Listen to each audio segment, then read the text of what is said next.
ತಾಲೂಕು ಚೇಳೂರು ಹೋಬಳಿಯ ಚೇಳೂರು ಭೈರವೇಶ್ವರ ಬಡಾವಣೆಯಲ್ಲಿ ಸಂಜೀವಿನಿ ಯುವ ಸಂಘ, ಚೇಳೂರು ರಾಷ್ಟ್ರೀಯ ಮಾನವ ಹಕ್ಕುಗಳ ತನಿಖಾ ಸಮಿತಿ ತುಮಕೂರು ಇವಾಗ ಇವರುಗಳ ಸಹಯೋಗದಲ್ಲಿ 30 ದಿನಗಳ ಉಚಿತ ಟೈಲರಿಂಗ್ ಹಾಗೂ ಬ್ಯೂಟಿಷಿಯನ್ ತರಬೇತಿಯನ್ನ ಆಯೋಜನೆ ಮಾಡಿದ್ದು, ನಿರುದ್ಯೋಗ ಯುವತಿಯರು ತಮ್ಮ ವೃತ್ತಿ ಜೀವನದಲ್ಲಿ ಅವರ ಕಾಲ ಮೇಲೆ ನಿಂತುಕೊಳ್ಳಲು ಸಹಕಾರ ಆಗಲಿದೆ ಎಂದರು. ಹಾಗೂ ತರಬೇತಿಯ ಸದುಪಯೋಗವನ್ನ ಗುಬ್ಬಿ ತಾಲೂಕಿನ ಯುವತಿಯರು ಸದುಪಯೋಗ ಪಡಿಸಿಕೊಳ್ಳಬೇಕಾಗಿ ಸಂಜೀವಿನಿ ಯುವಜನ ಸಂಘದ ಅಧ್ಯಕ್ಷ ಅನಿಲ್ ಕುಮಾರ್ ಎನ್ ತಿಳಿಸಿದರು. ವೀಕ್ಷಕರೇ ನಮಸ್ಕಾರ. ನನ್ನ ಹೆಸರು ಅನಿಲ್ ಕುಮಾರ್ ಅಂತ, ಸಂಜೀವಿನಿ ಯುವಜನ ಸಂಘದ ಅಧ್ಯಕ್ಷ ಕಾರ್ಯನಿರ್ವಹಿಸ್ತಾ ಇದ್ದೀನಿ.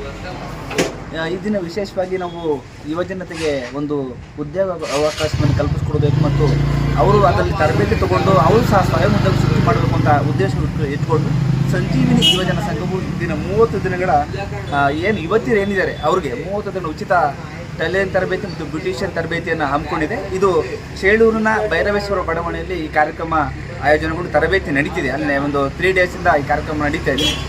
ಏನು ಈ ಭಾಗದ ಚೇಳೂರು ಹೋಬಳಿ ಗುಬ್ಬಿ ತಾಲೂಕು ಇರ್ತಕ್ಕಂಥ ಹೆಣ್ಮಕ್ಳು ಏನಿದ್ದೀರಿ, ಈ ಕಾರ್ಯಕ್ರಮದ ಸದುಪಯೋಗ ಪಡಿಸ್ಕೊಳ್ಬೇಕಂತೇಳಿ ಸಂಜೀವಿನಿ ಯುವಜನ ಸಂಘದಿಂದ ಮನವಿ ಮಾಡ್ತಾ ಇದ್ದೀವಿ.